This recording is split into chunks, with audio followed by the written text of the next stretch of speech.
Hello and welcome to Left Coast Live. It is Tuesday, September 3rd, 2024. I am your host, Dieter McBusiness, joined by the one and only Stat Pat Stateless Patriot. We are Yep. California lefties here to talk to you about national politics. On today's agenda is an authentic reaction to the CNN Harris Walls interview because a lot of people are praising it. The conservative media is, of course, criticizing it. And I think StatPat and I might disagree on that. So stay tuned for that. Yeah. And we're also going to start off, though, with some polls. But before that, StatPat, you have not been on screen with me for a little while. So give us the lowdown on where you're at with the race right now. Right. Yeah. So it's looking like the polls are beginning to stabilize. The momentum is still growing. Harris keeps on slipping away, like decimal point by decimal point. I guess you could say 1/10 of a percent with each passing day. Um, the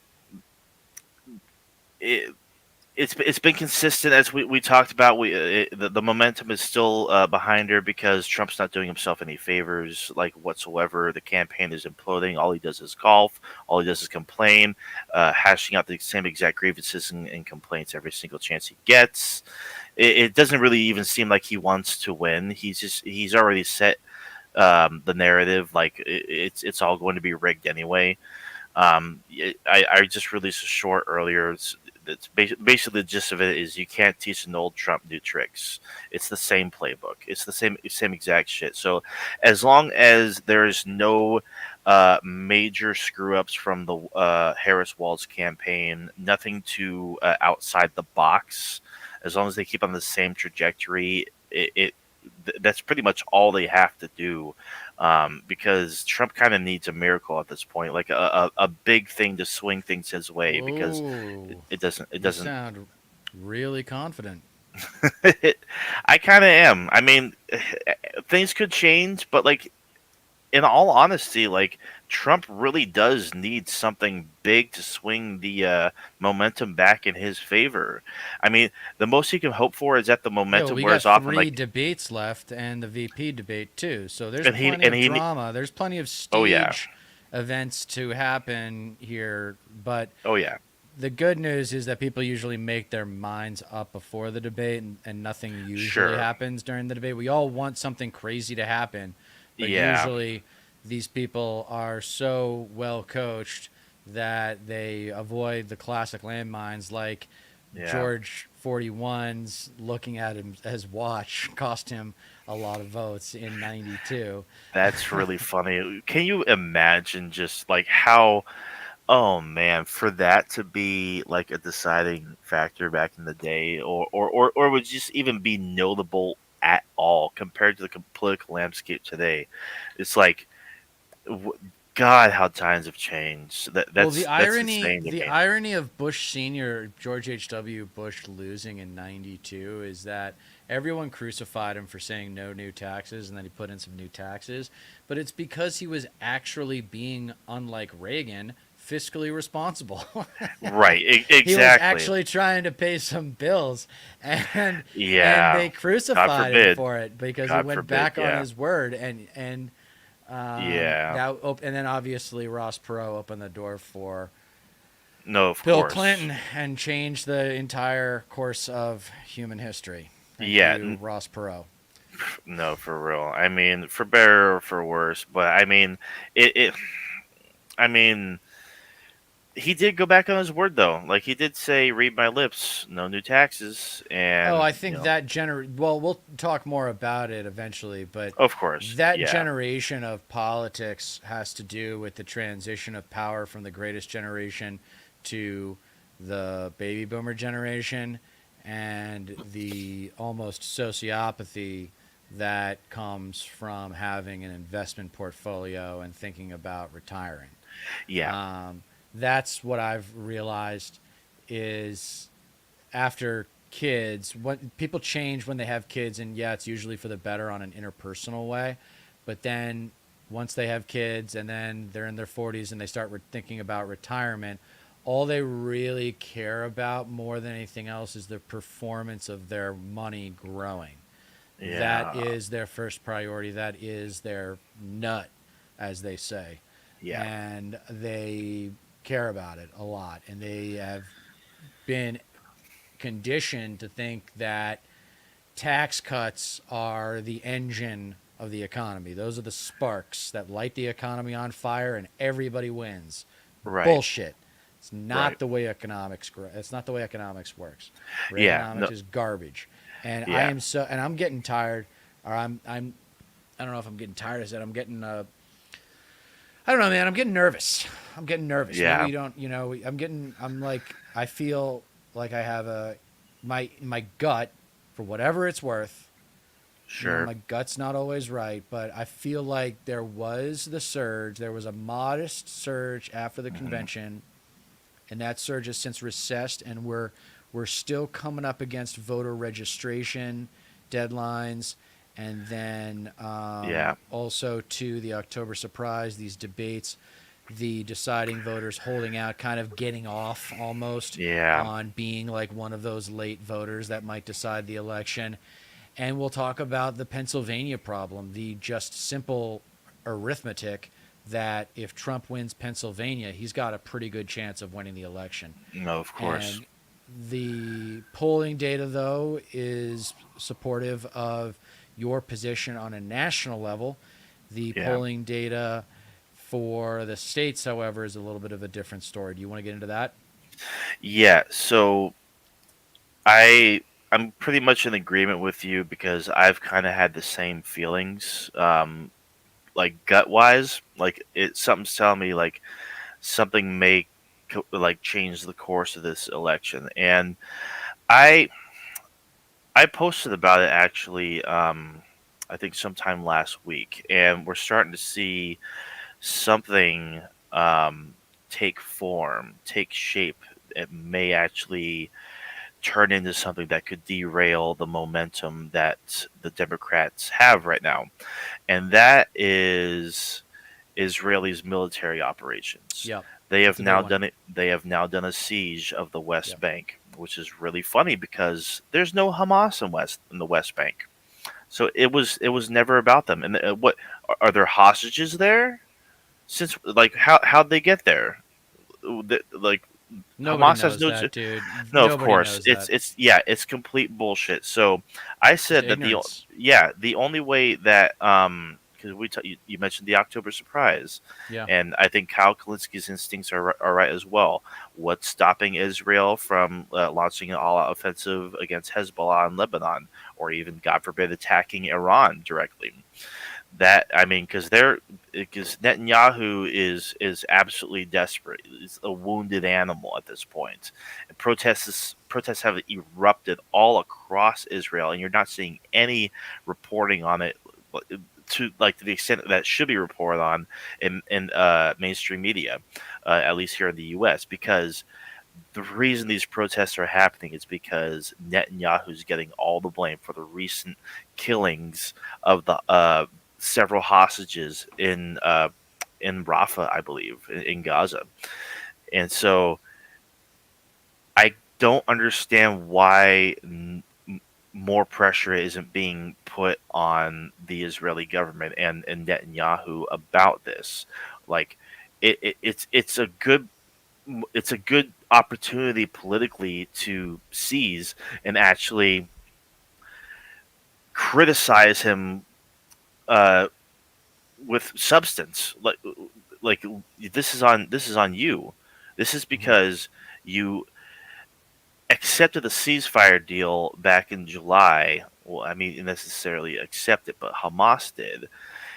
But then you wanted to water it down further, saying, "Oh, no, no, no," and then Hamas accepts it again, and then you reject it, and now you're still bombing Gaza, and now you're doing a siege of the West Bank. The the the the obstacle here is Netanyahu. Period. Yes. Like Yes. I've like said that from the uh, beginning. yeah, and a lot of these like fringe lefties still don't seem to understand that.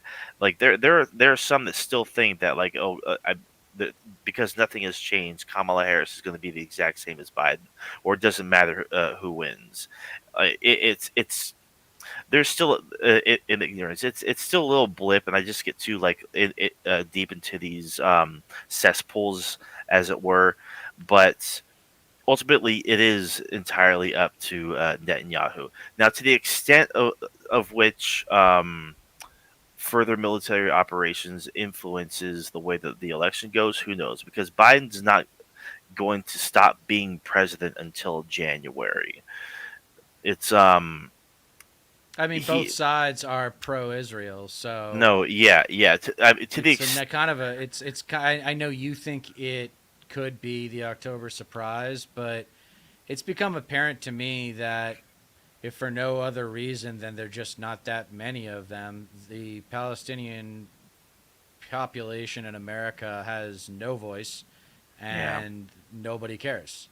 right, It's not so different from the violence you used to see in Africa, where it's like nobody cared because there was no money in it.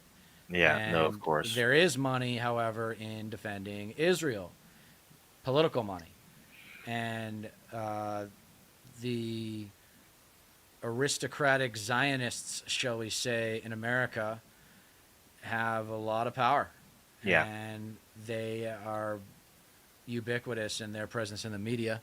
I'll tell you that much. Right. I mean, Um, because like you were saying, like earlier in the stream, like people have, like before the debates, for example, which we'll get back to because we want to tangent about Bush and the debates and whatnot, and how Trump's going to perform and how that might change the aspect of the race.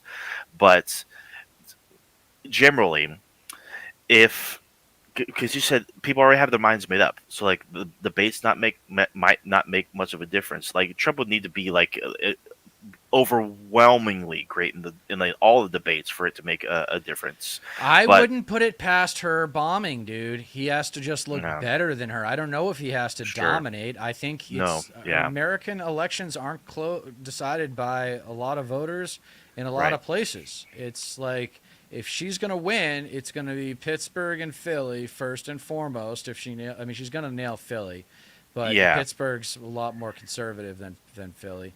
The And then there's some narrative, other parts of Pennsylvania, but and then there's Atlanta, and then there's the Research Triangle in Carolina.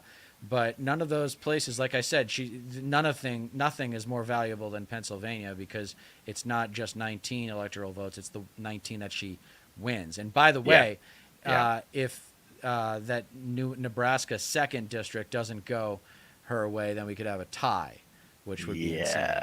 I mean, I'm Really not ruling though, anything out. I'm not getting comfortable. yeah, I think I am going back into protection mode from 2016 and preparing myself still for losing. I have a saying, this is something that I learned from sports. It's just when you're up against a competitor that you know can beat you if you don't play your best, hmm, you can't afford to get distracted. You can't at the end of the third quarter or 7 minutes left in the fourth quarter think that, oh, we're up by a touchdown, we're good. No, yeah, let's go up by a touchdown and a field goal. yeah, Make it so that they have to have the ball twice to beat us.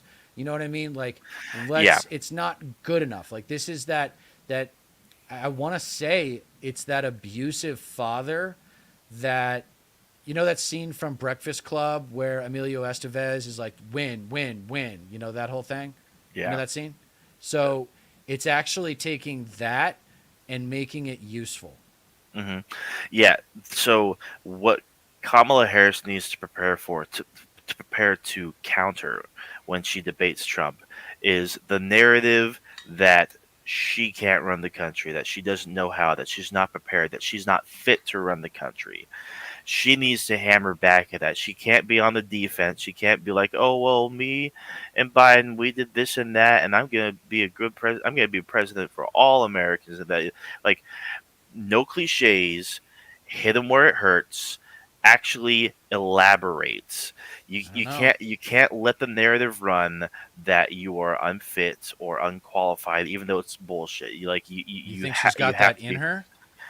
Do you I think she don't can know. perform live? Like maybe we should start with the interview Yeah, and let's get yeah, to start with the interview and then we'll get a yeah. vibe for her more of her personality Right. because So I think we got a problem with right her personality. one. So one thing before we do get Yeah. into that. Yeah. So um that would need to be like front and center when it comes to countering Trump in the debates. And the debates, as long as she holds her footing, it's probably not going to move the needle too much. I think people do have already made up their mind and know who they're going to vote for. And even if a major military operation is done by Israel, I don't know how much it's going to move the needle towards Trump anyway, because I mean, why would it? Like Trump's already signaled he's going to be like far worse on the situation to begin with. Like just comparing alone, just like two like prominent things. The fact that one candidate didn't attend Netanyahu's address to Congress. The other candidate Right. calls people Palestinians as a slur. It's fucking insane. That's all you really need to know. There's Yeah, but you're not surprised. it's not it's the easiest choice in the world, but like yeah, of course it's not surprising. Regardless, I mean, our generation, like, what one thing I got because you're an elder other Gen Zer. millennial. You're an I elder, no, no you're a no no young no no millennial. young millennial. I'm an elder millennial. You're a young millennial, right? I'm just like a So year removed from Gen Z. Yeah, one thing our generation is got to embrace, I think, in order to deal with these enormous problems, is stop being surprised. yeah, Is stop being like asking these rhetorical questions of of course. how could anyone vote for Trump? How could anyone do this? How could anyone Yeah, do that? yeah, And the answer is because we live in a consumer-based society, and information ignorance, willful ignorance, is for sale. And people are yeah, buying it, and they're not even aware that they're buying it. They think they're getting truth when they're getting garbage. yeah. And Exactly. it's like eating a bag of Doritos and thinking you're getting prime rib. That's what our news media culture has become. Yeah, yeah. No kidding. More thoughts before we get into the interview? I mean, that's pretty much it. She just needs to maintain the momentum that she's built up to this point, and I think she has a good shot. Like, All right. Well, you know what? yeah, Actually, before I bring it up, because this might work well here. Um, have you seen the interview? uh, most of it. Yeah, yeah. Okay. I And what watched was a your couple. but going into it? What was your overall impression of it? I thought it was really. I thought CNN was awful. I'll say that. I think the questions were kind of bullshit for the most part, and they didn't really give Harris much to work with. But Harris really didn't answer a few of the questions Okay. sufficiently enough. But we'll get into it. Yeah, I gave it a B minus. I give it like a C. Ooh, wow. Yeah. Well, You're but harder we'll, than I am. Wow. Oh, I thought it was going to be different. than Madam that. Vice President, Governor Walz, Maybe I'm thank you being so much generous with a for B sitting minus. down with me and bringing the bus. we'll see. The bus tour is well underway here in Georgia. You have less time to make your case to voters than any candidate Not a in big modern Dana Bash American fans. history. The voters are really eager to hear what your plans are. If you are elected, what would you do on day one in the White House? Well, there are a number of things. I will tell you, first and foremost, one of my highest priorities is to do what we can to support and strengthen the middle class. When I look at Already starting general. the Sure. aspirations, the goals, the ambitions of the American people, I think that people are ready for a new way forward I will say in a way that she should say working class. Fucking generations of Americans prioritize the have working been class, fueled by. What'd she say? middle class. Middle class. By Yeah. hope and by optimism. I think sadly, in the last decade, we have had in the former president someone who has really been pushing an agenda and an environment that is about diminishing the character and the strength of who we are as Americans, really dividing our nation, and I think people are ready to turn the page on that. So what would you do day one? Day Yeah. one, it's going to be about, one, implementing my plan for what I call an opportunity economy. I've already laid out a number of proposals in that regard, which include what we're going to do to bring down the cost of everyday goods, what we're going to do to invest in America's small businesses, what we're going to do to invest in families, for example. It doesn't have to be perfect. Yeah. It just has to come across as confident, like she actually knows the problems. You don't need to get into huge details, but you do need to be specific. And I got to tell you, lists, like if I was coaching a politician, I would have in their head at least 5, preferably more like 10 lists of just things they can spit, predictable questions. Yeah, we're doing this. We did this. We did this. We're going to do this. I mean, like it's the What to anticipate. news media is never prepared for comprehensive answers. They think you're going to give superficial answers because those are the safer answers. Well, I'm here to tell you that in the digital age, when everyone has access to the internet, it's the people that are actually going to be able to spout facts quickly that are going to be the most successful politicians. Because that's one thing I will tell you, preview now, is that I know exactly, if Kamala Harris is our next president, I know exactly how her presidency is going to go. For example, extending the child tax credit to $6,000 for families for the first year of their child's life to help them buy a car seat, to help them buy baby clothes, a crib. There's the work that we're going to do that is about investing in the American family around affordable housing, a big issue in our country right now. So there are a number of things on day one. Prescription What about you? drugs. Well, I'm excited about this agenda too. As I said, the idea of inspiring America to what can be, and I think many of these things that the vice president's proposing are things that we share in values. And the child tax credit's one we know that reduces childhood poverty by 1/3. We did it in Minnesota to have a federal partner in this. Unbelievable, I think, in the impact that we can make. Yeah. You talked about, He's Good. great. you call it Good. the No, opportunity of course. economy. You are well aware that right now many Americans are struggling. There's a crisis of affordability. One of your campaign themes is we're not going back. But I wonder what you say to voters who do want to go back when it comes to the economy specifically, because their groceries were less expensive, housing was more affordable when Donald Trump was president. Political marketing often comes down to word choice. What's the word here? What's the big word she should be dropping? Starts with G, ends with inflation. Grieve fucking inflation. Of course, they're not going to bring that there. Like CNN has just such a But disgusting, no, but I'm saying dishonest. no. Do you think Harris is going to say greedflation? Do you think Harris is going to say the word greedflation? I doubt it. No, and I mean, to the extent that like inflation is brought up at all, it'll be the fact that it's gone back down to where it was when Biden took office. But like she has brought up corporate price gouging before, and like I'm not sure, like because I've only seen this once. I'm not sure if she actually brings up like the fact that they're actually going to have like that addressed properly and actually go after the price gouging that's being done. That's actually contributed more to the inflation, and it's just been used as a cloak and whatnot. But it's true. It's correct, and like she needs to bring that up. It's like an imperative because it's the cause of the high costs. You know. You know what's funny is the president in emergencies has the power to freeze prices, and if Trump had frozen prices at the outbreak of COVID, probably would have won. the Yeah. election. No kidding. Just add that to the list of reasons how he completely botched the fucking COVID He's an idiot, response. man. No, he's No, so big stupid. time. That's like, I don't know what's more dangerous about Trump, his insanity or his stupidity. But let's get back to Harris Walls. Yeah. Well, let's start with the fact that when Joe Biden and I came in office, I will say I hate this question on day one. Do you know what I'm going to be doing day one if I were president? I would be enjoying the festivities of inauguration.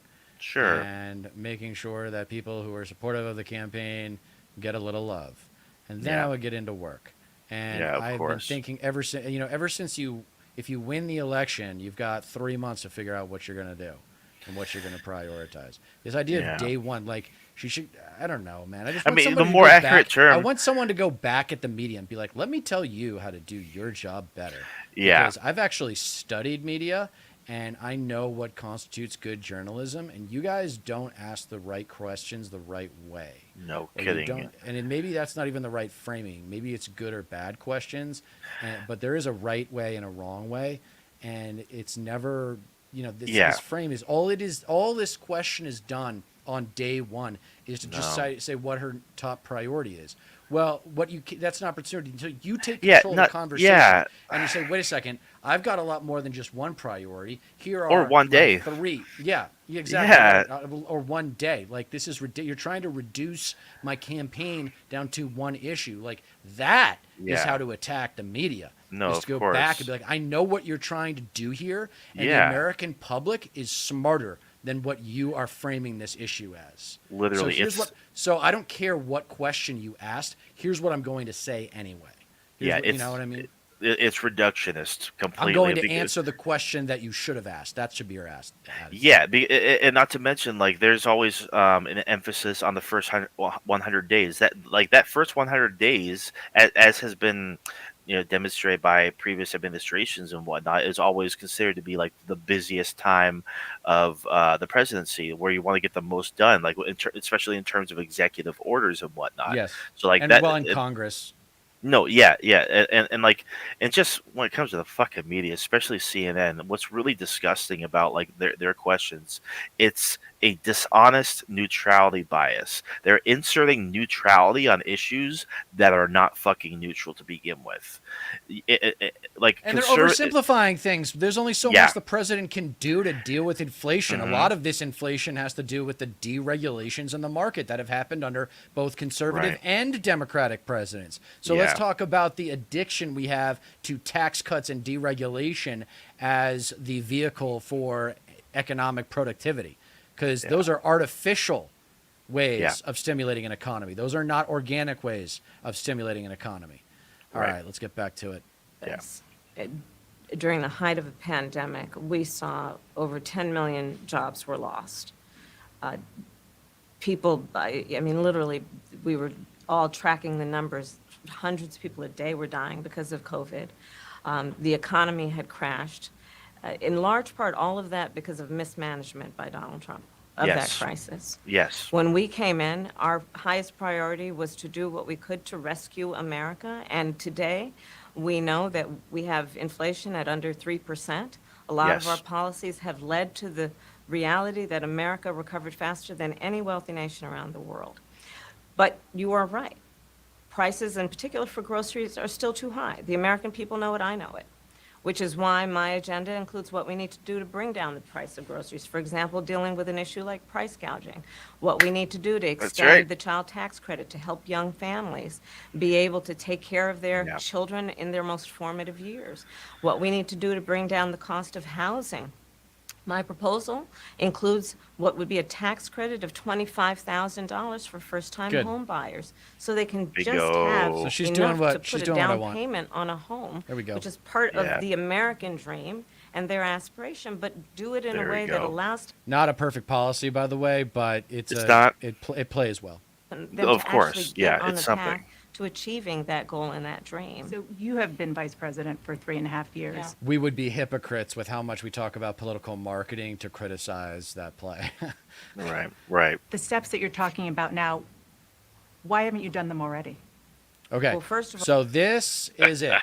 This is going to be the media's through line criticism of her. Well, why isn't it done already? Because she was the vice president, and this was not a Dick Cheney vice presidential situation. Okay? Yeah. And she needs to say that. She needs to distance herself from the Biden administration. She's already said she's going to have a brand new cabinet. I mean, she hasn't repeated it. I think she said it once. But Right. she needs to embrace the new energy of this party. Now that the convention is over, I hope she doesn't have the attitude of that was enough to placate the younger voters, the progressive base, because it's not enough. Yeah. You still have to deliver, and she better be on the offensive in those debates. But she's Yes. got a tightrope to walk because Yeah. I don't know how quick she is on her feet. Right. So, and it seems like CNN has short-term memory loss and just can't process 2-3 years ago and whatnot, because while they were very likely busy slobbing the knob of Joe Manchin, for example, they completely ignore the fact that he completely derailed or watered the fuck down a lot of the more bolder progressive legislation that the Biden administration was trying to get through. So Yep. a lot of this would have been uh, tackled. A lot of it would have been handled policy wise to a much greater extent, if not for the obstinance Yeah. of Joe Manchin and Kirsten Sinema in the Senate. So I know Kamala Harris doesn't want to point fingers and do the whole blame game and whatnot, but it does require unification from from both houses, from the House and the Senate. If you don't have that, you're not your agenda is not going to see so much success.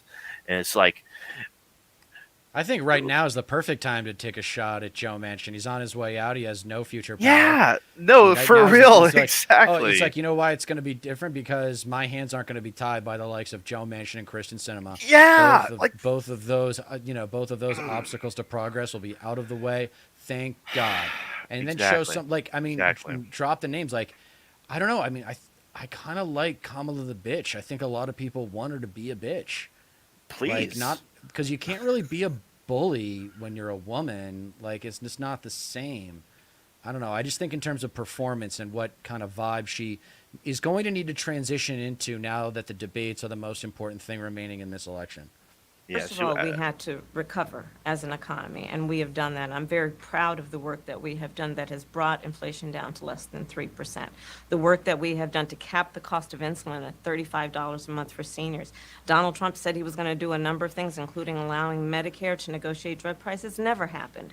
We did it. That's right. So now, as I travel in the state of Georgia and around our country, the number of seniors that have benefited. I was in Nevada recently, a grandmother who showed me her receipts. And before we capped the cost of insulin for seniors at $35 a month, she was paying hundreds of dollars, up to thousands of dollars a month for her insulin. She's not doing that any You longer. maintain Bidenomics is a success. I maintain fuck that does that when we even do mean, the work Dana of bringing down Bash? prescription I know. medication for the Reframe, American people, reframe. including capping the Yeah. cost of the annual cost of prescription medication for seniors at $2,000. When we do what we did in the first year of being in office to extend the child So that's one thing we actually could learn from Trump is to invoke superiority and entitlement in these interviews. Yeah. These media figures would have you believe that you are on their time. That's not true. Yeah. If you're interviewing me, you're on my time. This is Yeah. my reputation that is on the line, not yours. Yeah. Your job is to evaluate and either improve or criticize what I stand for. Right. Yeah. The whole vibe I've gotten from this, and even when I was like kind of skimming through it earlier today, just to get a grasp of like how the interview actually went and whatnot, it seems like Harris and Walls are beholden to the time of CNN, when it Right. should be CNN should be beholden to the time of them and their campaign. Right. Like period. Like that's how the dynamic should be. Yeah. And takes the politician to take control of the conversation. Exactly. And you can do Exactly. it in a forthright way of just like Bidenomics. I mean, let's talk Yeah. details. Let's what does that even mean? Yeah, I mean, that's Bidenomics. Like want to right-wing buzzword. done and what we're planning on doing. Yeah. You're giving in to their and call them out on it. Like the only way, when I say my Dieter decree number 2, just because someone looks like an adult doesn't mean they are one. That doesn't apply to just conservatives. Oh yeah. That applies to a lot of Democrats too, and some people in the media world. This Yeah. is a very childish line of questioning right here. Of course. child tax credits so that Very we cut overly child very poverty in simple-minded. America by over 50%. When we do what we have done to invest in the American people and bringing manufacturing back to the United States so that we created over 800,000 new manufacturing jobs, Good. bringing business back to America, what we have done to improve the supply chain so we're not relying on foreign governments to supply American families with their basic needs, I'll say that that's good work. There's more to do, but that's good work. I want to get some clarity on where you stand on some key policy issues.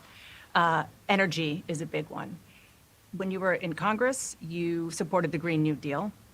And in 2019, you said, quote, "There is no question I'm in favor of banning fracking." Fracking, as you know, is a pretty big issue, particularly in your must-win state of Pennsylvania. Sure. Do you still want to ban fracking? No, and I made that clear on the debate stage in 2020. Wrong answer. That Yeah. I Wrong did not answer. ban Not true. fracking. Wrong As Vice answer. President, I did not ban fracking. As president, I will not ban fracking. Unacceptable. In Wrong answer. No. That doesn't cut it. No. Fracking is horrendous. I don't care who you think it plays to. If you're really serious about having a green economy and moving like forward and like making that like this one of the centerpieces of your agenda, you cannot under any like the fracking It's is just clearly not not politically okay. viable. It's just clearly not. They don't think it's politically viable to have Of that, course. to have that position.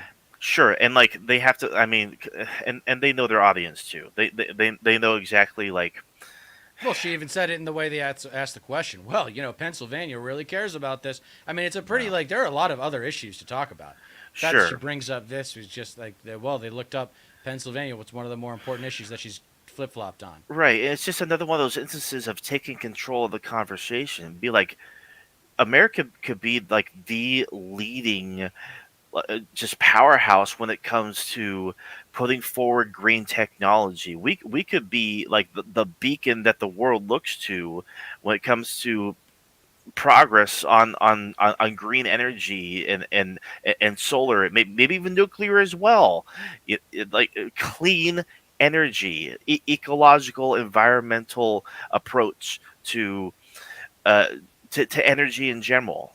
But a lot of them are still fucking beholden to the oil What do you companies and expect from a whatnot. lawyer on this, though? What do you really expect Right? from No, of a course. criminal Yeah. justice lawyer on this? She's going to say what she's told to say. Exactly. 2019, I believe, in a town hall, you said, you were asked, would you commit to implementing a federal ban on fracking on your first day in office? And you said, there's no question I'm in favor of banning fracking. So yes. So it changed in that campaign? In 2020, I made very clear where I stand. We are in 2024, and I've not changed that position, nor will I going forward. No, you I flip kept my flop. word, and I will keep my word. What made you change that position at the time? Well, let's be clear. My values have not changed. Oh, God. I believe it is very important that we take seriously what we must do to guard against what is a clear crisis in terms of the climate. And to do that, we can do what we have accomplished thus far. The Inflation Reduction Act, what we have done to invest, by my calculation, over probably $1 trillion over the next 10 years, investing in a clean energy economy. What we've already done, creating over 300,000 new clean energy jobs. That tells me, from my experience as vice president, we can do it without banning fracking. In fact, Dana, I cast the tie-breaking vote that actually increased leases for fracking as vice president. So I'm very It's not clear something about to where I brag stand. about, Is there but some- dude. Policy They're going for the or middle. scientific data that you saw that you They're said, going oh, for the okay, I middle. get it now? What I have seen is that we can grow and we can increase a thriving clean energy economy without banning fracking. Okay. Sure. All right. Part 2. Another issue, big one is immigration.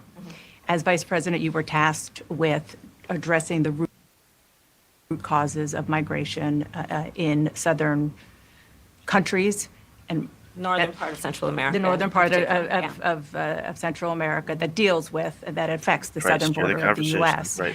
During the Biden-Harris me just slow them administration, out just a little there bit. were record numbers of illegal border crossings. Why did the Biden-Harris administration wait 3.5 years to implement sweeping asylum restrictions? Well, first of all, the root causes work that I did as vice president, that I was asked to do by the president, has actually resulted in a number of benefits, including historic investments by American businesses in that region. The number of immigrants coming from that region has actually reduced since we began that work. But I will say this, that Joe Biden and I and our administration worked with members of the United States Congress on an immigration issue that is very significant to the American people and to our security, which is the border.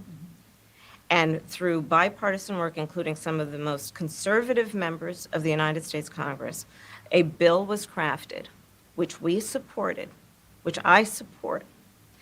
And Donald Trump got word of this bill that would have contributed to securing our border. And because he believes that it would not have helped him politically, he told his folks in Congress, don't put it forward. He killed the bill. A border security bill that would have put 1,500 more agents on the border. And let me That's what I'm talking about. She just, Yeah. as long as she keeps that pace, as long as she keeps that pace in the debates and she doesn't try to talk too fast, because she just can't do it. She's not that kind of lawyer. She's not Right. as the fast talking East Coast corridor kind of lawyer She- that I want. Easy and precise, and we've discussed tell you before, something. like the way that she's addressing like this particular issue is like, yes, Trump is 100% to blame for killing a border bill, which would have contributed significantly to border security, and whatnot. But it also had horrible things like stopping like Right, and why worse does than, she like- think the American public can't understand that we had made concessions in that bill? That we're going to come up with a big better concessions. bill. Why Yes. don't the word "better"? Why are we not saying Medicare for all or something better? Why are we limiting these analytics about potential policy proposals down to what they can't do? It should be Right. an open conversation about what the levers are going to be once the policy is being drafted. Yeah, it's like, and she can't, because the purpose of that bill was to bait the Outfox. Republicans. Yeah, right. But I mean, you can't really like brag about that either. Like, I don't think that would like come off as like They're going for the like, middleman. good They're going optics, for the yeah. Republicans too. They're going for the anti-Trump Republicans. They're going. I'm telling you. So this It's a- strategy. Yeah. Go ahead. No, I know exactly what you're about to say. Like, this will play very well into a lot of the disenfranchised Republicans or the never Trumpers that actually The do- never Trump Republicans. the yes. conservatives but that why? do But care why about- are they going for those and not the progressive base? Because they are the more reliable voters. That's People it. who have already voted are more right. likely to vote than first-time voters. Exactly. It's the old school mentality. So all that youth and joy we felt at the convention feels like it's gone to me. border. Yeah, I mean, Patrol not to endorsed- mention, I mean, yeah, CNN has an old audience. Like, honestly, so like a lot of this really does check out. Like, I think as much as it does. Okay, so clearly, you and I both agree does not completely appeal to us. No. She knows exactly who she's speaking to, and Well, but it's her like only interview. She's kind of speaking to everybody because this is her first interview in like a month.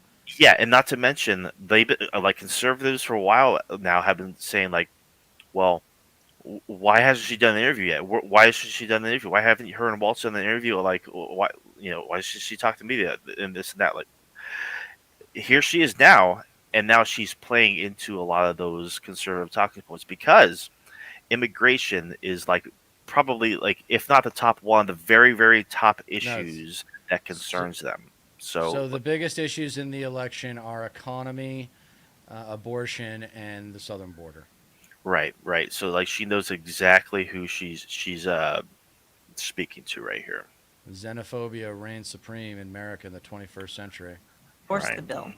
And I'm sure in large part because they knew they were working around the clock and 1,500 more agents would help them. That bill would have allowed us to increase seizures of fentanyl. Ask any community in America that has been devastated by fentanyl what passing that bill would have done to address their concern and a pain that they've experienced. So you would push that legislation again. I just want to Not ask only about, push it, I will make sure that it comes to my desk and I would sign it. just one other question about Amend it first, something that please. you said in 2019 when you first ran. There was a debate. You raised your hand when asked whether or not the border should be decriminalized. Do you still believe that? I believe there should be consequence. We have laws that have to be followed and enforced that address and deal with people who cross our border illegally, and there should be consequence. And let's be clear, in this race, I'm the only person who has. We're going to completely overhaul immigration law to something that makes sense because it has been completely burdened by conservative ignorance for over 40 years. That is the kind of leadership I want to hear. Put it Right. back on them. The border would be working a lot better if the Republicans would actually be bipartisan. They're not partisan. They want the border to be a crisis so that they can Ye- campaign and fundraise off it. Bingo, bingo. Like that'd be the haymaker that we need to hear. But like, I don't know if is she smart enough to say something like that, or does she have the balls, like ovaries? I guess. I mean, what the fuck, man? well, Like, either she way, must know that. She must know that. yeah, yeah. Either way, like it's like I said earlier in the stream. She doesn't need to go so big and bold and I, I guess harsh for lack of a better word because like you're completely correct, but like still you're like and you're also correct in the fact that like conservatives vote. Like she's speaking to like people who are reliable voters and will vote on the issues that they care about. And if she does look better, even nominally better than the Republicans on the issue of the border and immigration, then it will help her flip votes basically. So yeah. Has prosecuted transnational criminal organizations who traffic in guns, drugs, and human beings. There's a difference between criminal immigrants and legitimate, hardworking immigrants who just want a Of better course. life, not for themselves, usually for their kids. Yes. Come on, Yeah. who's going to work harder? Someone who's working for themselves or someone who's working for their kids? Obviously, the guy who's working for their kids. Yeah. I'm the only person in this race who actually served a border state as Attorney General to enforce our laws, and I would enforce our laws as president going forward. I recognize the problem. Generally speaking, how should voters look at some of the changes that you've made, that you've explained some of here, in your policy? Is it because you have more experience now and you've learned more about the information? Is it because you were running for president in a Democratic primary? And should they feel comfortable and confident that what you're saying now is going to be your policy moving forward? Dana, I think the most important and most significant aspect of my policy perspective and decisions is my values have not changed. You mentioned the Green New Deal. I have always believed, and I have worked on it, that the climate crisis is real, that it is an urgent matter to which we should apply metrics that include holding ourselves to deadlines around time. We did that with the Inflation Reduction Act. We have set goals for the United States of America and by extension the globe around when we should meet certain standards for reduction of greenhouse gas emissions, as an example. That value has not changed. My value around what we need to do to secure our border, that value has not changed. I spent 2 terms as the Attorney General of California prosecuting transnational criminal organizations, violations of American laws regarding the illegal passage of guns, drugs, and human beings across our border. My values have not changed. So I Yeah, wish it's a you would lawyer. stop saying my values have not changed, but it's a pretty good pivot towards her work prosecuting Yes. the gangs. I mean, that's what people think about when they think Yeah. about the border. Think about the gangs crossing the border with the drugs and everything like that. What they see in movies, whatever.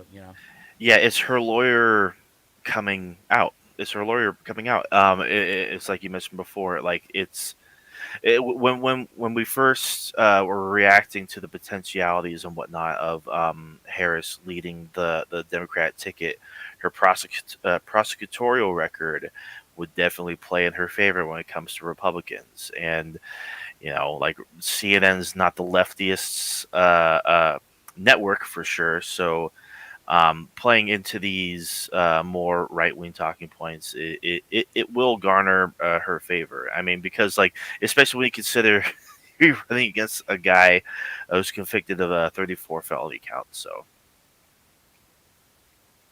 So that is the reality of it. And 4 years of being vice president, I'll tell you, one of the aspects to your point is traveling the country extensively. I mean, I'm here in Georgia. I think somebody told me 17 times since I've been vice president in Georgia alone. I believe it is important to build consensus. And it is important to find a common place of understanding of where we can actually solve problems. On that note, you had a lot of Republican speakers at the convention. Will you appoint a Republican to your cabinet? Yes, I would. Anyone Yes, in I mind? would. No one in particular in mind. We got 68 days to go with this election, so I'm not putting the cart before. What are your thoughts on that?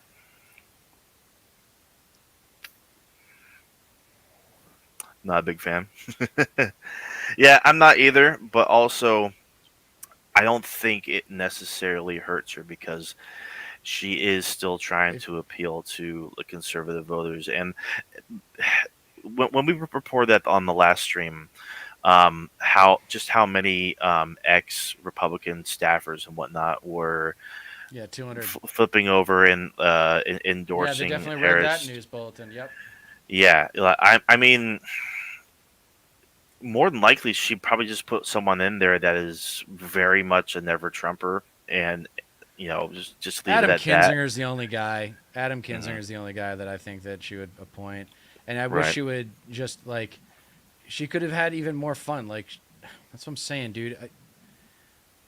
And not to I don't mention, wanna, she's not a stupid person, but I don't think Uh-huh. she's exceptionally intelligent, because she could have even more fun with that. Like if we doing the cute thing, she could be like, well, no one comes to mind, but if they're anti-MAGA and they don't agree with Reagan's ridiculous assertion that government is the problem, like you can make mileage out of that. Like, sure. this is what I'm talking. There's no creativity on Yeah. the left, and that's what we have that the Yeah. right doesn't. Yeah, leave out a little bit of bait just so that way, like if someone is interested in being in her cabinet and would have like appeal to that, like, oh well, I'm not MAGA, I'm not into that at all. Like I actually agree with you. Then like maybe like there could be a spot for like the right kind of Republican, even though there's no right kind of Republican. It goes without saying, Not but anymore. Yeah. no, of course, but Well, not since Eisenhower, really. yeah, not the not worst, not but to I- mention there is a difference between saying I'm going to appoint a Republican to the cabinet and I would. Would is closer to might than yes I will. So we'll see. Would. I think it's really important. I have spent my career inviting. It just comes back to this thing that, and I'm going to talk about what her presidency is going to be like when we're done reacting to this video. Sure. Just like we need to destroy American exceptionalism if we're really going to start to solve problems in this country, Hmm. we need to destroy bipartisanship. Until the Yeah. Republican Party gets over abortion, until the Republican Party gets over government is the problem and tax cuts are the only way to stimulate an economy, that deregulation is always a good idea, until they get away from these fundamentally destructive beliefs, then they are an enemy of American progress. They are not something to work with. They are something to diminish. Yeah. So my take, just overall, like assessing this interview, I have a cynical view and I also have a hopeful view. My cynical view is that it's a duopoly for a reason. Like Pelosi says, "Oh, we need the Republican Party," and when we Right. really don't. So it's just like there's going to be an effort, I think, to just maintain that permanent duopoly. I'm hopeful because after playing lip service to bipartisanship and working with Republicans in some form or another, I'm hopeful that once she does become president and has a successful term and maybe even a second term, that Republican power is just slowly degrade and diminish because they're going to have fucking nothing if she wins. Diversity of opinion. I think it's important to have people at the table when some of the most important decisions are being made that have different views, different experiences. And I think it would be to the benefit. If they're still part of the Republican Party, why have they not left? Yeah, that's Why is another your- thing too. If you haven't left by now, what was it going to take for you to fucking leave? Right. It's like, what's keeping you there at this How point? can Like, why should I work with you? Everybody wants to work with the president. Why would you give Yeah. anybody like that who doesn't have the courage? It takes courage to leave a political party. Churchill did it twice. I mean, Yeah. it's unbelievable. right. To the Right. Of benefit course. of the American public to have a member of my cabinet who was a Republican. Yeah, it's about time that we start ask getting you like about it. stories from people saying why I left the right. Yeah. like that shit could hit. That could be that could. I think it's a missed opportunity for her to come across as tough too. Where if instead of that she would like, would you report a Republican in your cabinet? Would be like, hell no. This Republican Party is like an alcoholic addicted to willful ignorance. And Right. until they have that moment of clarity and cleanse that party from inside out, and MAGA is no longer the prevailing power, I will do my best to mitigate that political party's ability to influence our society. Where's Right. that? That's what and I know she's got that in her. Of That's course. the thing. She's No, playing it yes. safe. She's playing it to the anti-Trump Republicans, like you're talking Yeah. about. Yeah, that's exactly it. Because like, even though you're completely fucking right, a lot of Republican voters aren't going to see it that way, and Right. and that's why they are still curious about her ability to maybe win them over and just flip their votes, because she can't. And I'm sure she knows. I don't like you said. I don't think she's stupid either. I think she knows that she needs to win over a good She's being held chunk back. of that. Right, of course, She's course, being held back. and like, I feel like she kind of has to, like, if she wants to, especially have a better chance in these swing states, because and also, like, keep your fingers crossed that like Trump still keeps continuing to fuck up. I mean, she also could have been like, with the amount of good people that we have in the Democratic Party that want to be part of this new age of the Democratic Yeah. Party. You think I'm going to waste a spot in my cabinet on a Republican?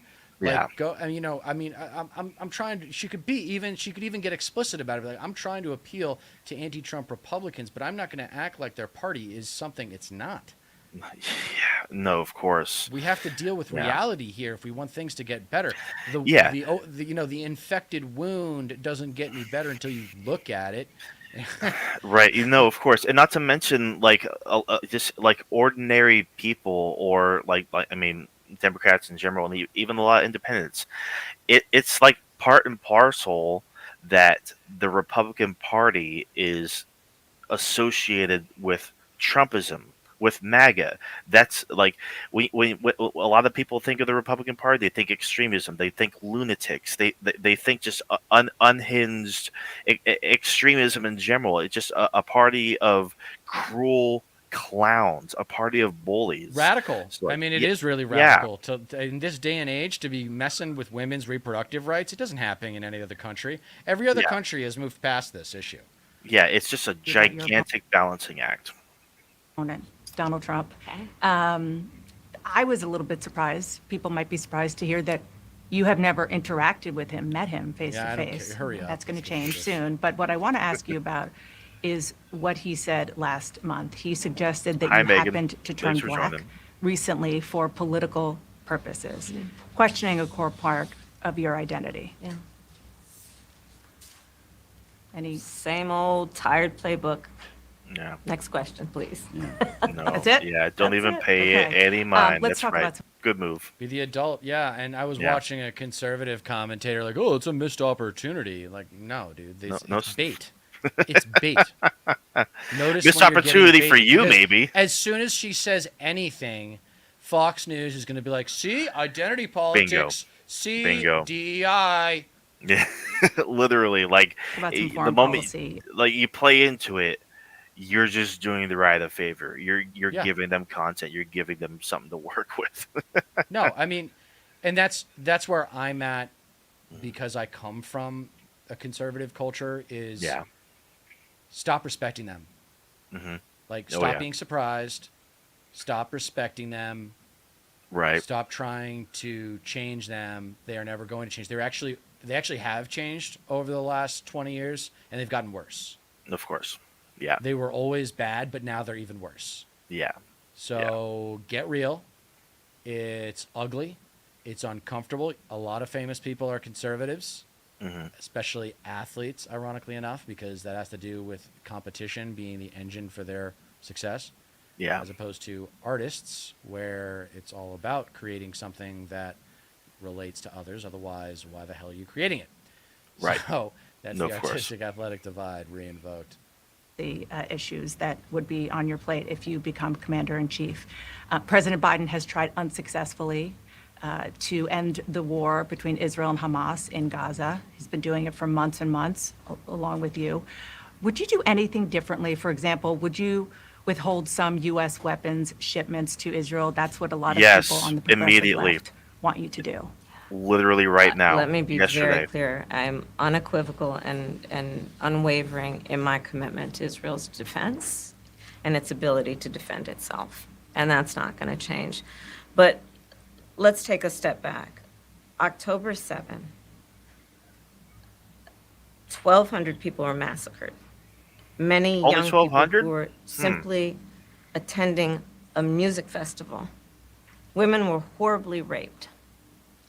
As I said then, I say today, Israel has a right to defend itself. We would. And how it does so matters. Far too many Okay. innocent Palestinians have been killed. And we have got to get a deal done. We were in Doha. We have to get a deal done. This war must end. In the meantime- And we must get a deal that is about getting the hostages out. I've met with the families of the American hostages. Let's get the hostages out. Let's get the ceasefire done. But no change in policy in terms of arms and so forth. Leverage we it. have to get a deal done. You could use your leverage to get a deal done, but you're not. And don't tell me that you are working on this problem when you're campaigning for president, while at the same Yeah. time, your boss is on a beach in Delaware. So give me a break. Like, I mean, it's just, this is the most bullshit part. She went from her best moment to her worst moment really quickly. Dana, we have to Right. get a deal done. When you look at the significance of this to the families, to the people who are living in that emotions. region, a deal is not only the right. This is what I'm talking about, bro. You remember back in one of my episodes, I talk about how it's like looking at a crime scene. It's like looking at pictures of a crime scene, politics. Yeah. Just get the emotion out of it. This is the way it is. It's ugly. It's nasty. It happened this way. Dissect what happened based on the photographs and the way the crime was committed. It's always baby boomer conservatism. It's Yeah. the fucking disease. The right thing to do to end this war, but will unlock so much of what must happen next. I remain committed since I've been on October 8 to what we must do to work toward a two-state solution, where Israel is secure and in equal measure, the Palestinians have security and self-determination and dignity. God, that would be fucking nice, wouldn't it? Jesus Christ. Meanwhile, Israel is Governor invading the Walz? fucking West Bank. Shit. Oh, my dog, that was my Governor dog Walz, relaxation music. the country is just starting to get to know you. Relatable. I want to ask you a question about how you've described your service in the National Guard. You said that you carried weapons in war, but you have never deployed actually in a war zone. you're right, Megan. A campaign official said that you misspoke. Did you? Well, first of all, I'm incredibly proud. I've done 24 years of wearing the uniform of this country. Equally proud of my service in a public school classroom, whether it's Congress or the governor. My record speaks for itself, but I think people are coming to get to know me. I speak like they do. I speak candidly. I wear my emotions on my sleeves, and I speak especially passionately about our children being shot in schools and around guns. So I think people know me. They know who I am. They know where my heart is. And again, my record has been out there for over 40 years to speak for itself. And the idea that you said that you were in war, Did you misspeak as the campaign has said? Yeah, I said we were talking about, in this case, this was after a school shooting, the ideas of carrying these weapons of war. And my wife, the English teacher, told me my grammar's not always correct. But again, if it's not this, it's an attack on my children for showing love for me, or it's an attack on my dog. I'm not going to do that. And the one thing I'll never do is I'll never demean another member's service in any way. I never have, and I never will. I just, one other question, because again, this is all new. Yeah. Yeah, Whatever. This was not- yeah. However many days ago, this was not. Europe does either of their elections in bingo 6 cards, weeks. Especially yours. You had to clarify that you had said that you and your wife used IVF, but it turned out you used a different kind of fertility in order to have children. And then when you ran for Congress in 2006, a your campaign fuck? repeatedly made false statements about a 1995 arrest for drunk and reckless Jesus driving. Christ. What do you say to voters who aren't sure whether they can take you at your word? Oh, What is Well, I've this, been very fucking public. I Fox think they can see, News? my students come out, former folks I've served with, and they vouch for me. I certainly own my mistakes when I make them. The one thing I'll tell you is I wished in this country wouldn't have to do this. I spoke about our infertility issues because it's hell, and families know this. And I spoke about the treatments that were available to us that had those beautiful children there. That's quite a contrast in folks that are trying to take those rights away from us. And so I think people know who I am. They know that record. They've seen that. I've taught thousands of students. I've been out there. And I won't apologize for speaking passionately, whether it's guns in schools or protecting of reproductive rights. The contrast could not be clearer between what we're running against. The Yeah. Vice President's position Yeah. on this has been clear. And I think most Americans get it if you've been through that. I don't think they're cutting hairs on IVF or IUI. I think what they're cutting hairs on is an abortion ban and the ability to be able to deny families the chance to have a beautiful Yeah, child. no, that's literally it. It's just splitting hairs on like things that he's said or said that he's done and whatnot. It's literally the right wing narrative that's been just shaped around walls out of desperation because they don't have because they have to like attack him some way somehow. They have to drag him down. So if it means like misrepresenting his record in any way, shape, or form, that's going to take off. That's going to become the mainstream conservative talking points and whatnot. And like it is completely fucking dishonest of CNN to like not only play into those talking points where they're already rooted in dishonesty, Yep. but like at the very least you can fucking clear up a lot of that shit yourself and get the story straight. The It's market-driven media, man. The market-driven media. It's always Yeah. going to lead to a place of mistrust between the American public and our leaders. It's always going Yeah, and- to encourage that as opposed to encouraging trust. Like They don't pre-Nixon do- days. they don't do themselves any favors, of course. No, this is. I have a much lower opinion of Dana Bash after this. No, she's awful. I've Vice never President liked her. Harris, you were a very staunch defender of President Biden's capacity to serve another 4 years. Right after the debate, you insisted that President Biden is extraordinarily strong. Given where we are now, do you have any regrets about what you told the American people? No, not at all. Not at all. I have served with President Biden for almost 4 years now, and I'll tell you, it's one of the greatest honors of my career, truly. He cares so deeply about the American people. He is so smart and loyal to the American people. And I have spent hours upon hours with him, be it in the Oval Office or the Situation Room. He has the intelligence, the commitment, and the judgment and disposition that I think the American people rightly deserve in their president. By contrast, the former president has none of that. And so, one, I am so proud to have served as vice president to Joe Biden. And two, I am so proud to be running with Tim Walz It's for fine. president of the United States and to Yeah. bring America what I believe the American people deserve, which is a new way forward, and turn the page on the last decade of what I believe has been contrary to where the spirit of our country really lies. But the So she's a pretty good actress because she was excluded from a lot of policy discussions early on in the Biden administration. She was not Yeah. polling well at the beginning of that administration. They were not Of giving her course. public spots. They didn't use her like Obama used Biden, or Yeah. obviously Bush used Cheney. Right. And the fact that like and that's true, but she can't say that like she could No, she because can't. that She has to have a united front. She has to exactly maintain the united front.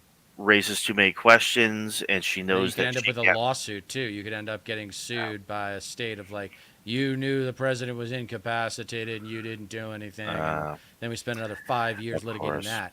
no kidding. The last Yeah. decade, of course, the last 3.5 years has been part of your administration. I'm talking about an era that started about a decade ago, where there is some suggestion, warped, I believe it to be, that the measure of the strength of a leader is based on who you beat down, instead of where I believe most Americans are, which is to believe that the true measure of the strength of a leader is based on who you lift up. That's what's at stake as much as any other detail that we could discuss in this election. Called an archetype. Because we haven't had a chance to talk, I'm just curious, staying on President Biden, when he called you and said Oh, he was Jesus, pulling out of the race, what was that like? And did he offer to endorse you right away, or did you ask for it? Okay, so I watched a guy who reviewed this. I watched this specific part. And when someone is lying, it's not always true, but it's very frequent that they look up and to the left. Sometimes I know when I'm on camera and I have to think about what I'm saying, I look up just so that I don't feel Yeah. the judgment of the camera. You know what I mean? Like I just did. No, Like, yeah. like, to come up with the right word, sometimes I have to look away from the camera. That's not me lying. That's me thinking. With her, though, he said that she looks up to the left and that this is a bullshit story. And I wouldn't be Yeah. surprised if it was bullshit based on what she says next. Yeah. It was, it Well, was a she's looking up to Sunday, the right, though. So here, I'll give you a little too much information. Go for it. Her There's no right, such Ellie. thing, Madam Yeah, Vice that's President. My Yeah, family because I do was that. Like I staying look with up us, to my right when I'm thinking and, about like what to say and whatnot. including But, my baby, my family but there might be was something to it. staying with us, and including my baby nieces, and we had just had pancakes and, Auntie, can I have more bacon? Yes, I'll make you more bacon. And then we were sitting down to do a puzzle. Do you know why she mentions bacon? Because Americans love bacon, dude. Bacon pulls well. Yeah, Bacon of pulls course. well. And the phone Yeah. rang, and it was Joe Biden. And he told me what he had decided to do. And I asked him, "Are you sure?" And he said yes. And that's how I learned about it. And what about the endorsement? Did you ask for it? And he was very clear that he was going to support me. So when he called to tell you, he said, I'm pulling out of the race and I'm going to support you. Well, my first thought was not about me, to be honest with you. My first thought was about him. Yeah, like why To be would honest. it? Like, honestly, like anybody in that situation would not like immediately make it about themselves. like No. for fuck's sake, Jesus. Like unless you're a fucking sociopath, you know. I think history is going to show a number of things about Joe Biden's presidency. I think history is going to show that in so many ways it was transformative, be it on what we have accomplished around finally investing in America's infrastructure, investing in new. Do you think incremental is a good way of describing the Biden presidency? Because I think incremental is appropriate. Yeah, I Whatever would say success so. they've had, everything has been hedged by Congress. Everything's been defanged. Everything's been half-assed.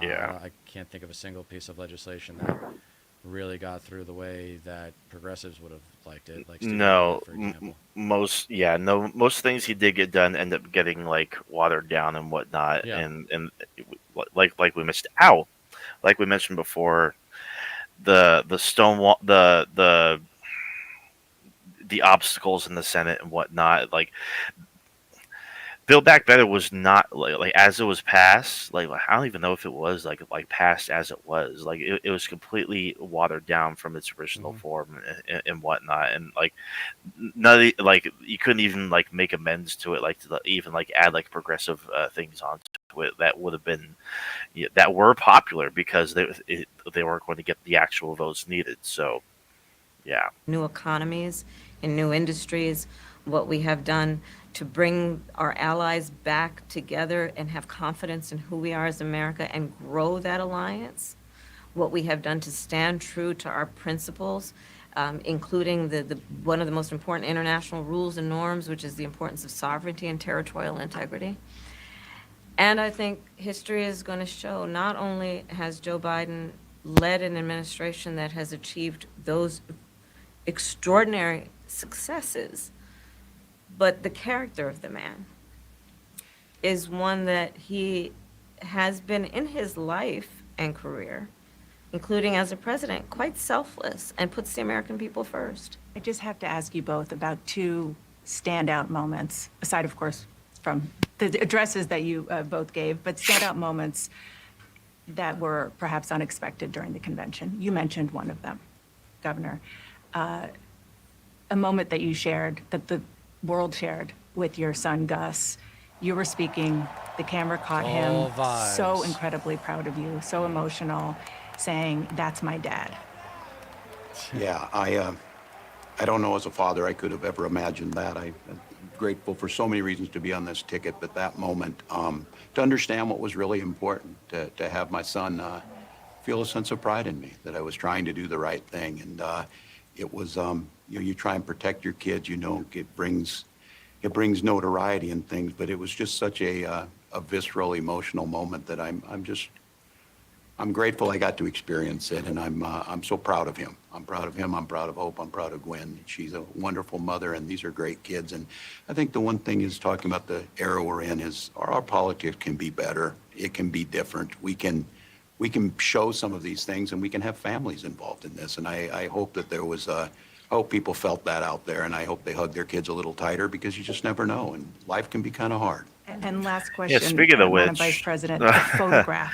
So, like, I don't know if you saw the interview that Dr. Phil did with Trump, Oh, yeah, I saw bits of it. but like he even because Waltz has reminded me of something that Dr. Phil asked Trump, because he was trying to like coax Trump into being like more personable, more family oriented, and being, like the family man or whatever the hell. And he was like, because after he got like the assassination attempt, like he even asked Trump, like, well, afterwards, did you feel, like you just want to hug your kids a little tighter, and like anything could happen, and just show more love for them while you still have time here on Earth, and like.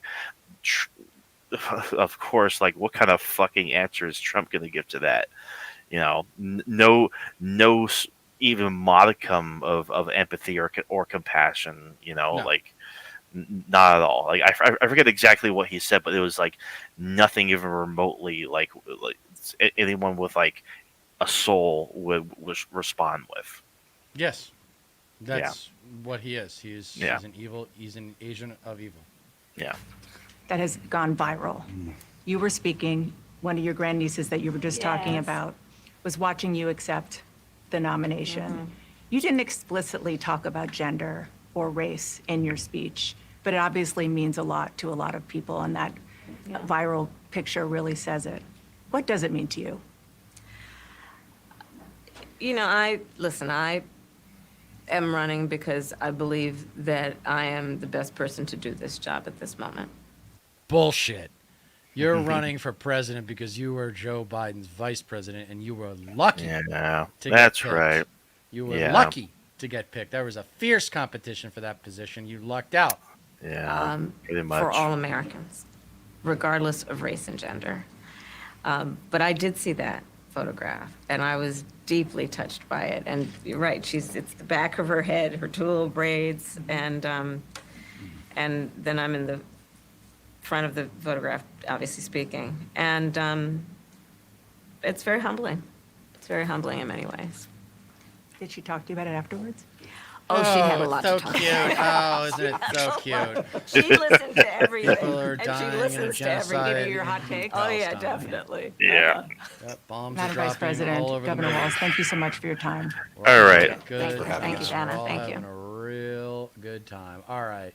I actually give it a straight C now upon a second look. I think it was Yeah. a couple of well-handled moments, but overall, I think she was exposed as going for the middle-of-the-road vote, the anti-Trump Yeah. Republicans, the more reliable voters, rather than Yeah. continuing the momentum of the convention, which was inspiring the younger voters. Yeah. And That having a new that's energy and a cultural shift and really taking on the culture war stuff. And that one specific issue, other than Israel, that she got asked about, I think, was fracking. And Yeah. then it was all like Trump and Yeah. I mean, just like there's other issues to talk about. There's Yeah. a lot of issues to talk about. And she needs to learn how to take control of these interviews. She needs Yeah. to be like, no, you're on my time. We're going to Right. talk about what I don't care. Like, stop caring what the question is. It's like at the, I remember one guy during the Senate review of Amy Coney Barrett, he didn't ask one question. All he did was talk about how the Federalist Society and Heritage Foundation had basically handpicked her because she's a pro-choice, or she's pro-life judge. She's Yeah. an activist judge. yeah. And Yeah. that's the way to handle it. You have to learn. You have to be like, there's not a lot of people know how to do this. If you come from privilege, then you know how to do this. Yeah. But I can coach people on how to do it, but it doesn't come naturally unless you come from privilege. It's a weird sense of entitlement where when the camera's rolling, oh, you think, see, you have to be polite if you're in the media. And Right. Trump takes advantage of that in the bully aspect, but in our side, on the left, you can take control of the conversation with righteousness. But you Yeah. got to know your facts and your data. And something that I've really been focusing in on and paying attention for the last 10 years, and I'm only getting more aware of the conservative counterattacks. You have to know what they're going to say. And she did Yeah. that well with the whole, Biden support and transitioning into some more detailed politics as the interview went on, but she still didn't Right. challenge the framing. She's like, we have to as a left collectively go after the framing of these ideas, because it's like there is no argument if you agree with the framing. If you agree Yeah. with the premise, then you're screwed. Then there's an automatic conclusion built into that premise, Right. Yeah. like the border crisis being the best example. Yeah. Yeah. 'Cause it's So not a fucking crisis. it's not. Yeah. Yeah. Personal biases. Just looking at the interview as a progressive, as a socialist, C minus, honestly. But for what it was designed to do, I would say, from vicariously speaking, from the Harris campaign's point of view, probably C plus B minus, because she spoke to who she needed to speak to.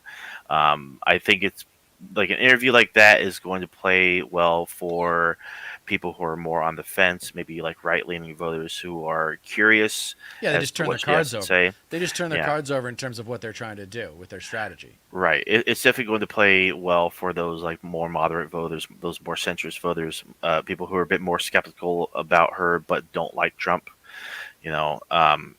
I in those aspects, I think it went rather well. Even though like there are a lot of things like clearly she has the wrong position on, and and other moments she needed to work on.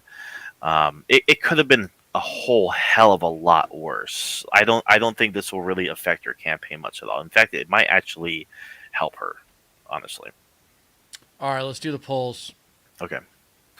Yeah. So this is 538. This is what I use. I know some people use Real Clear Politics. I just like 538 because they have a good layout for how they, show the polls. Anyway, Agree. Paris is up 3.2% on average. Okay, that's nice. We look at that for a few seconds, and then we scroll down to see what the most recent polls actually say.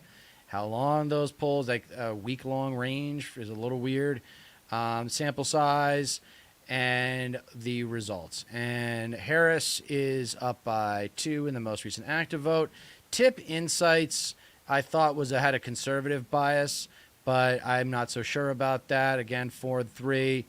4 is when she splits it with Kennedy, Stein, and West. And I don't know what, I guess down here, we have Redfield does the Oliver and Stein. Who is Oliver, by the way? Do you know who Oliver is? It might be the Libertarian candidate. Okay. Running for president. Yeah, Chase Oliver. That's who it is. Yeah, right. That's okay. right. That's right. Okay, and then Outward Intelligence has got you, got Harris up 5. So, again, when we were talking to Connor, the progressive American, saying we don't get comfortable until these are 4 and 5s, and I want to modify that statement to don't get comfortable until they're all 4s and 5s. Big Village is actually pretty reputable. They've got Harris at 6, 7, and 8. So Yeah. Big Village, Ipsos, respectable. They've got Harris at 3 and 4. Qantas polls definitely trends right, and they've got Harris at +2. So YouGov, The Economist. So anyway, so that's that with the general polls. Let's remind everybody Lots of general of polls. the Pennsylvania problem. Okay, the Pennsylvania problem. If she loses Pennsylvania, then she's going to have to make up for it with 2 out of these 3 states: Arizona, Georgia, and North Carolina. Let's go back to those specific polls. Arizona looks Feeling good about that one. Arizona looks like a dead tie. It's Harris by 0.2% of the average.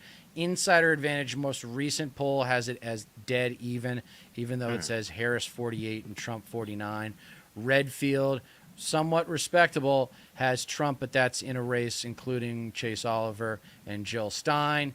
Emerson was the polls that I texted you about, and those are the ones that concern me, because Emerson is actually a very well-respected pollster, and they've got Trump at +4 in Arizona. So I'm tempted to say, oh, sorry, I wasn't sharing the right tab.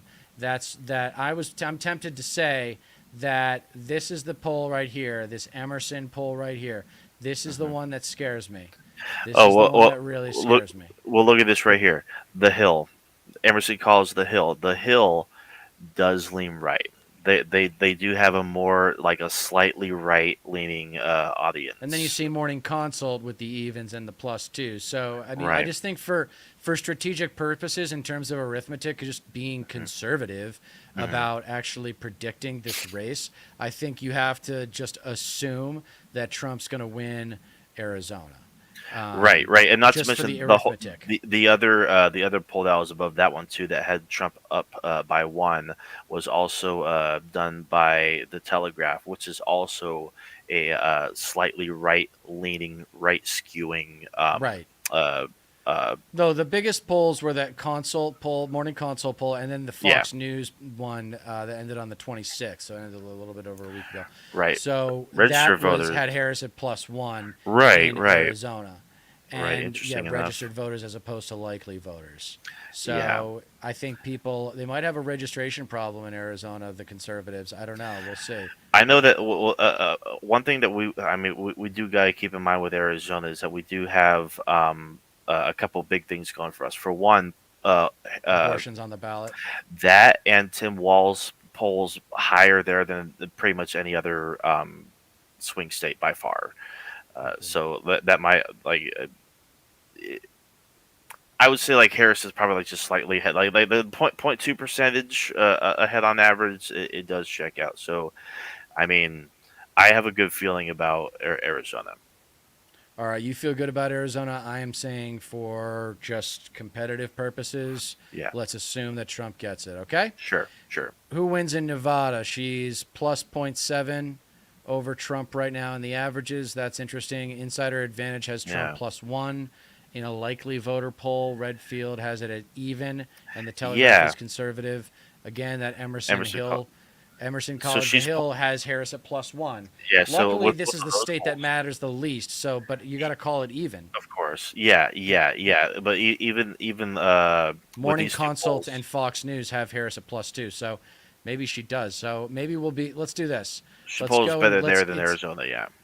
Let's do this. Let's do what we're gonna do is bring it back to this. Sorry. So let's give Arizona to Kamala. It doesn't even matter. Watch what happens. Then let's give Wisconsin and Michigan to her. Yeah, so Wisconsin, we don't need to look at the polls because they actually are pretty much solid. Although, actually, Yeah. no, that Emerson poll keeps driving me nuts. Let me do Wisconsin really quick. Sure. We'll do the Midwest now. We'll hold on to the South. We'll do the South last. All right, Wisconsin. Plus 3.2 is the average for Nice. Harris. Trafalgar is a very biased source, and that is Trump plus 1. But then Redfield Yeah. and the Telegraph has Harris plus 4 in a four-way Interesting. race. And then you've got Morning Consult with her having huge numbers. She's got bigger numbers here Yeah. than anywhere else, and she's up Right. 7, 8, and 9 in Right. these Morning Consult polls. And that means that we are willing to give Kamala Harris Wisconsin. All right? Yeah. We're giving Yeah. her Wisconsin. Now, let's go back to Michigan, which is the other comfortable Mhm. one. Yeah. All right? Michigan, she's up 2.4%, so not as strong as Wisconsin, but still pretty damn strong. All right, Trafalgar has it at even. Trafalgar's biased. You might as well throw it away.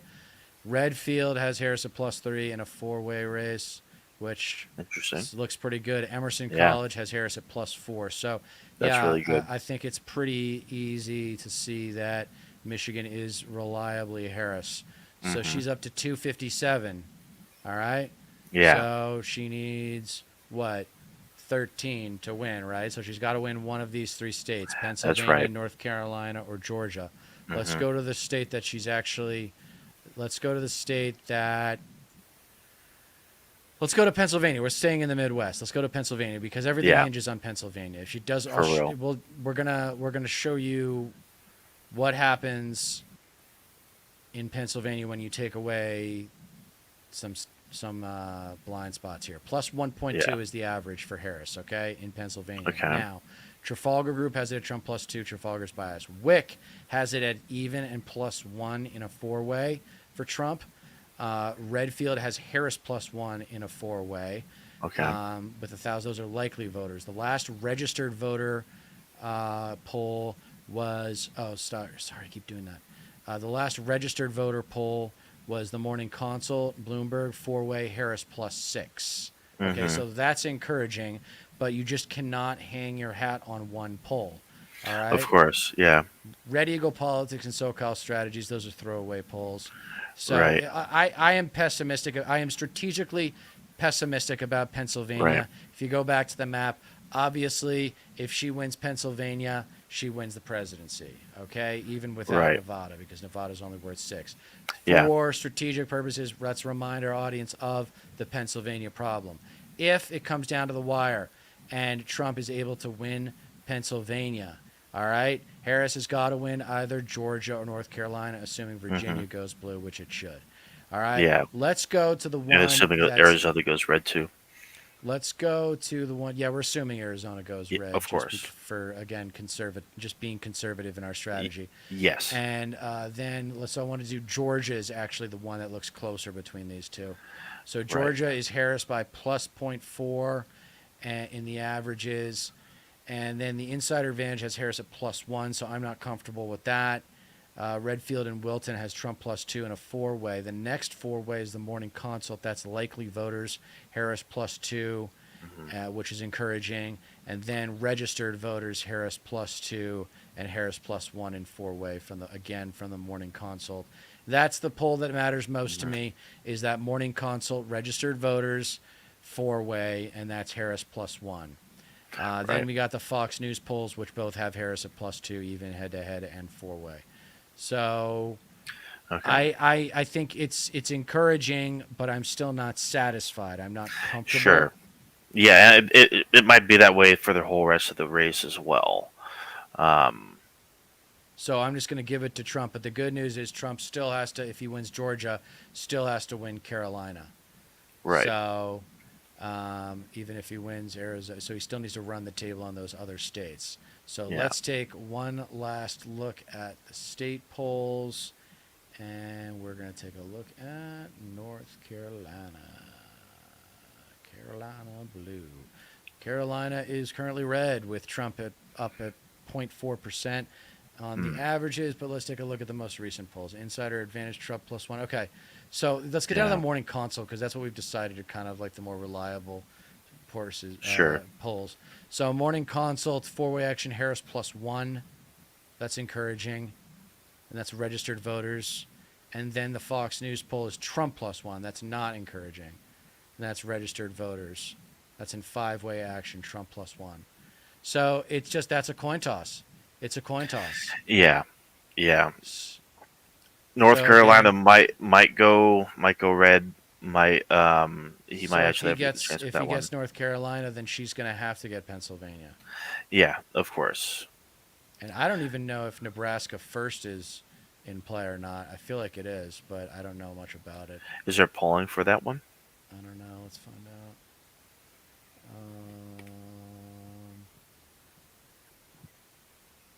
Let's see, Nebraska. All right, here we go. August 23rd through 27th. Harris is up 5. For the second And- or the and first? for the second. Is that the one that leans blue? Yes. Okay. Well, that's good. And then there was another one from earlier in August where she was up 8. Oh wow. Okay. So Change it's research. moving- That's good. Yeah, it's different. It's a different pulsar, so it's hard to say. But Yeah, and the small Yeah, sample so- size and change research as well. But I mean, it's a small. I mean, it's just one district anyway, so like it doesn't have to be a big sample size. it's just obvious to me that like they're gonna right now. My understanding is that they're shoring up some places like Minnesota and Virginia, and then they're gonna probably spend a lot more time and money in Pennsylvania, North Carolina, and Georgia at the end of the day. I mean, Arizona and Nevada doesn't get you there. You need Right. to, just based on the economics of traveling and stuff, you could have surrogates work Arizona for you, but those last 6 weeks, they're going to be hitting Georgia, North Carolina, and Pennsylvania all day long. Yeah, those are the biggest rewards by far.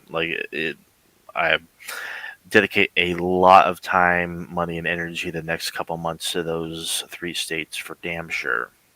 Now, I don't know if they have. I think Florida is no longer Probably viable, not. I don't think, but yeah, Trump's up Yeah, 4.6. 6. Yeah, that's That's outside the the margin of average. error.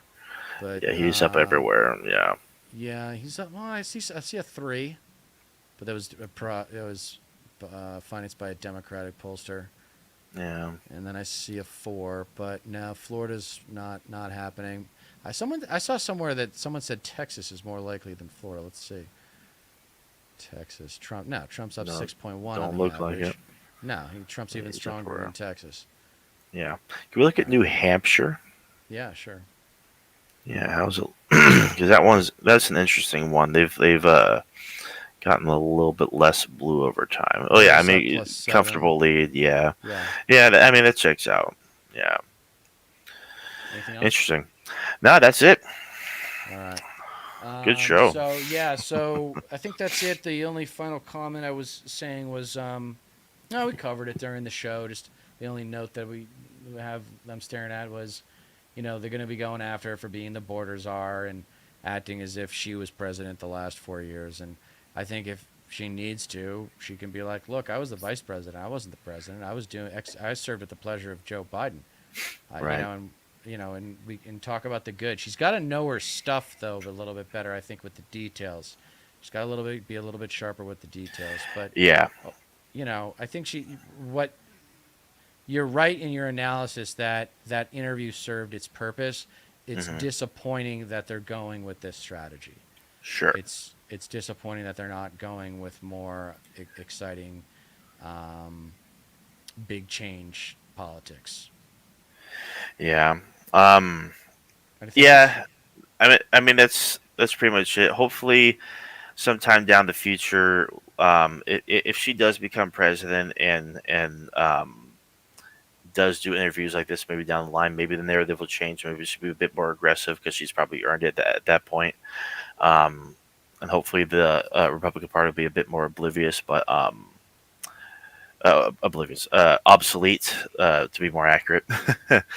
um, Well, do you but want to finish this episode, or do you think I should hold on to my prediction for what her presidency is going to look like, even if she wins both houses? I mean, you can probably guess what it is. That's the end of the show. We've been on for an hour and 40 minutes. Let's sure, wrap it up. Let's we wrap can it up. address it I'll next save it for time next time. Yeah. for sure. Yeah, no, good show regardless. This was fun. All right, This was guys. fun. Reminding you that you don't get change in America by asking nicely. Thank you for tuning in, and go vote with the head, you guys. Bye-bye. Have a good one.